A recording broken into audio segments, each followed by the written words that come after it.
Greetings all and welcome to part 8 of the Elliott Wave 101 course. If you haven't already subscribed to the channel then please do so, and that way you don't miss any future updates as more material is published. If you found this video helpful then please give it a like and don't forget to check out other course videos. In this video we're going to take a look at combinations in corrections and some of the structures that we might expect to find within combinations.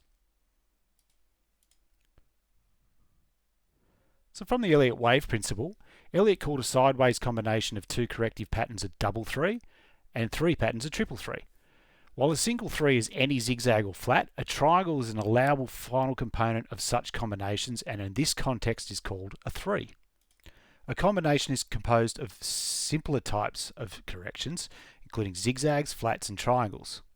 Their occurrence appears to be the flat corrections way of extending sideways action. As with double and triple zigzags, the simple corrective pattern components are labelled W, Y and Z. Each reactionary wave labelled X can take the shape of any corrective pattern but is most commonly a zigzag.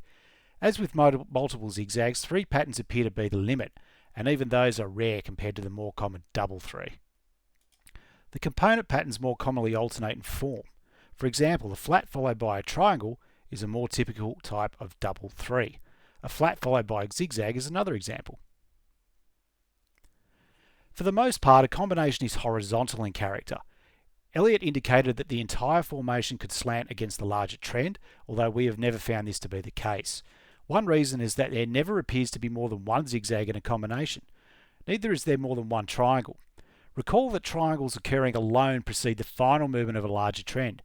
Combinations appear to recognise this character and support triangles only as the final wave in a double or triple 3.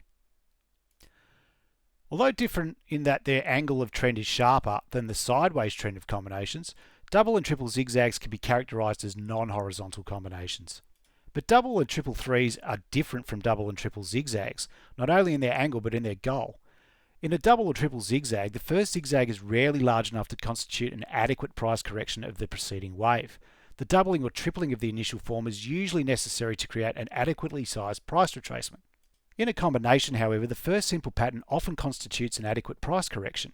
The doubling or tripling appears to occur mainly to extend the duration of the corrective process after price targets have been substantially met.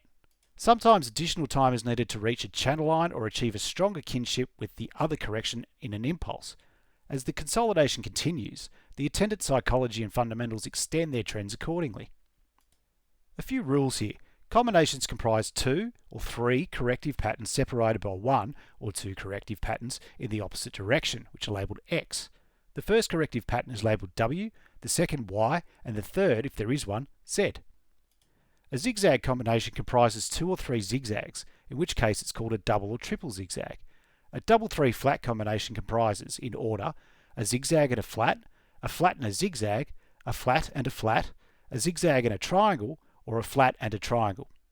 A rare triple 3 flat combination comprises three flats. Double and triple zigzags take the place of zigzags, and double and triple 3s take the place of flats and triangles. An expanding triangle has yet to be observed as a component of a combination. So that's a lot to take in, but let's go to some visuals and see if we can put all that together into something a bit more coherent. Here we have a double zigzag that is most likely to occur in the wave 2 position or in an A wave. Note that the first zigzag, i.e. wave W, which is drawn in red, has not gone very far in comparison to wave 1 of the next higher degree, and so the correction unfolds with another actionary zigzag, or in this case, the purple wave labelled Y to reach a more suitable depth of wave 2. These actionary zigzags are punctuated by a reactionary wave as drawn in green and labelled X. Whilst wave X can be any corrective pattern, the Elliott wave principle knows zigzags are the most common. Please note that I have not used the correct nomenclature on this labelling. This was done in an effort to make presentation a bit clearer. Also note that wave X cannot go beyond the start of wave W, as that would disclude the structure as being a zigzag as per normal zigzag rules. Here we have a basic triple zigzag. Note that the three actionary waves, i.e. wave W in red, wave Y in green, and wave Z in orange are the three zigzags that make up the triple combination.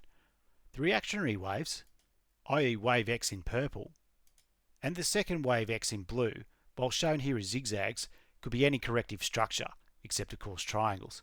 Please note that wave X cannot go beyond the start of wave W, and that the second X wave in blue cannot go beyond the start of wave Y. Both those rules relate back to the basic zigzag rules. Here we have one possible variation of a double flat 3 correction. The flat corrections are most likely to be found in the wave 4 position or potentially a B wave.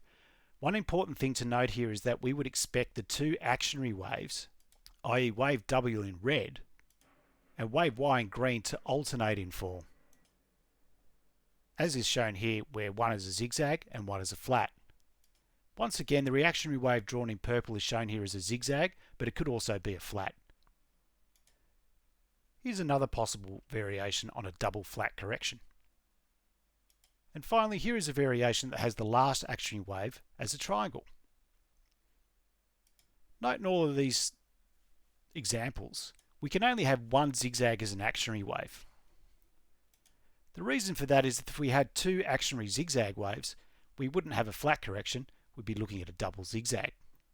So that concludes the basic rule sets as prescribed to us via the Elliott wave principle. Stay tuned for the next video, where we will be beginning to examine the guidelines and Fibonacci ratios around each structure and how we apply them to our analysis. Thanks for watching.